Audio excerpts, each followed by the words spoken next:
사랑하는 형제자매 여러분, 하나님의 평강이 여러분의 삶에 가득하기를 기도합니다.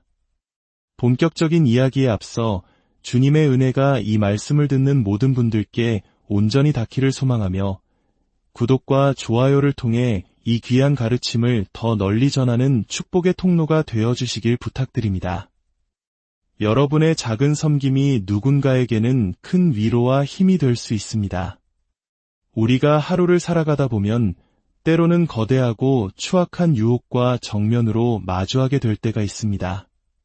그것은 마치 끈질긴 덩굴처럼 우리의 삶의 발판을 마련하고 우리를 강력하게 끌어당깁니다. 어쩌면 그것은 정욕의 모습일 수도 있고 돈이나 권력 혹은 교만의 형태로 나타날 수도 있습니다. 때로는 두려움의 옷을 입고 찾아오기도 하고 직장에서의 어려운 상황을 모면하기 위해 거짓말을 하거나 속임수를 쓰도록 부추기는 달콤한 속삭임일 수도 있습니다. 이런 유혹의 순간에 만약 우리 안에 그 문제에 대한 하나님의 견고한 말씀과 분명한 약속이 새겨져 있다면 어떨까요? 하지만 그 말씀을 단지 머리로만 알고 있을 뿐 마음으로 귀하게 여기지 않는다면 그것이 당신에게 보물처럼 소중하고 가치 있는 것이 아니라면 그 말씀은 아무런 힘도 발휘하지 못할 것입니다. 오늘 우리는 하나님의 말씀을 마음에 품는다는 것이 유혹을 이기는데 얼마나 강력한 준비가 되는지에 대해 함께 나누고자 합니다. 단순히 성경 구절 하나를 아는 것만으로는 충분하지 않습니다. 그 말씀이 우리의 심장에 새겨져 보물이 될 때 비로소 말씀은 살아 움직이는 능력이 됩니다. 성경에서 가장 긴 장인 시편 119편을 함께 펼쳐보겠습니다. 시편 119편은 히브리어 알파벳 순서에 따라 각 연이 시작되는 독특한 구조를 가지고 있습니다. 오늘 우리는 그중 9절부터 16절까지의 말씀을 읽고 특별히 11절 말씀을 깊이 음미하며 우리의 영혼의 양식으로 삼고자 합니다.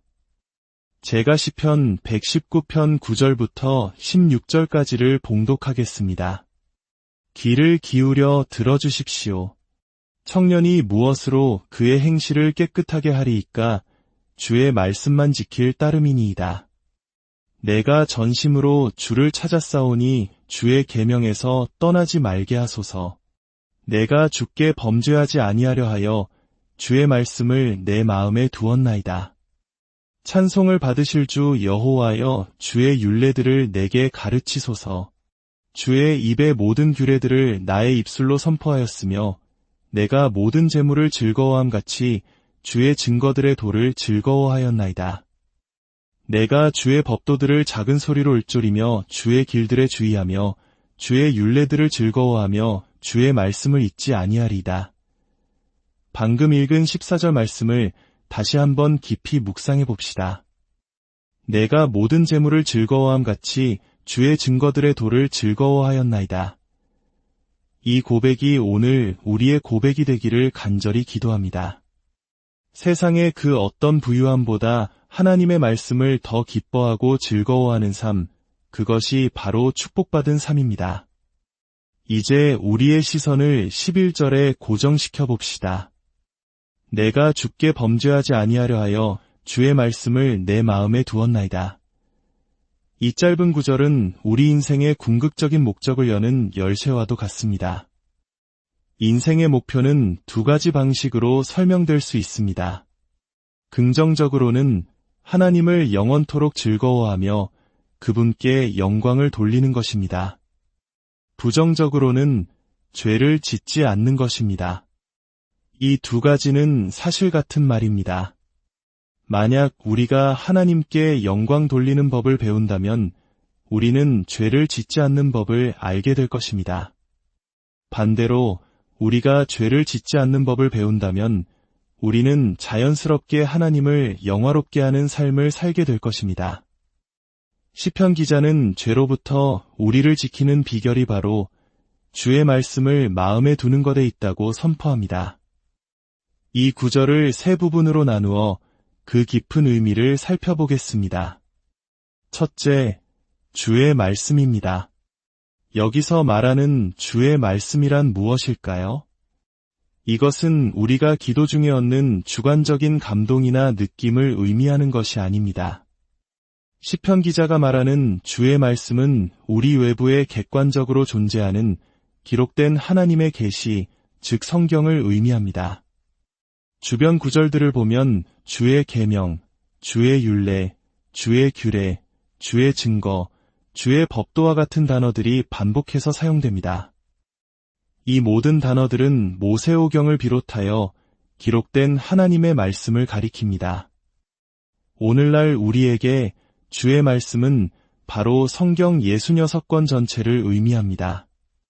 둘째, 내 마음에입니다. 말씀을 마음에 둔다는 것은 무슨 뜻일까요? 이것은 두루마리나 책 혹은 컴퓨터 화면 속에 존재하는 말씀을 내 안으로 가져오는 것을 의미합니다. 성경에서 마음은 단순히 감정을 느끼는 기관만을 뜻하지 않습니다. 잠언에서 대저 그 마음의 생각이 어떠하면 그 위인도 그러한즉 이라고 말했듯 마음은 생각하고 느끼는 중심기관입니다. 따라서 말씀을 마음에 둔다는 것은 그 말씀을 나의 생각과 감정의 중심부로 가져와 깊이 묵상하고 사랑하고 때로는 그 말씀 앞에서 두려워하며 내 자신을 성찰하는 것을 의미합니다. 셋째, 두었나이다입니다.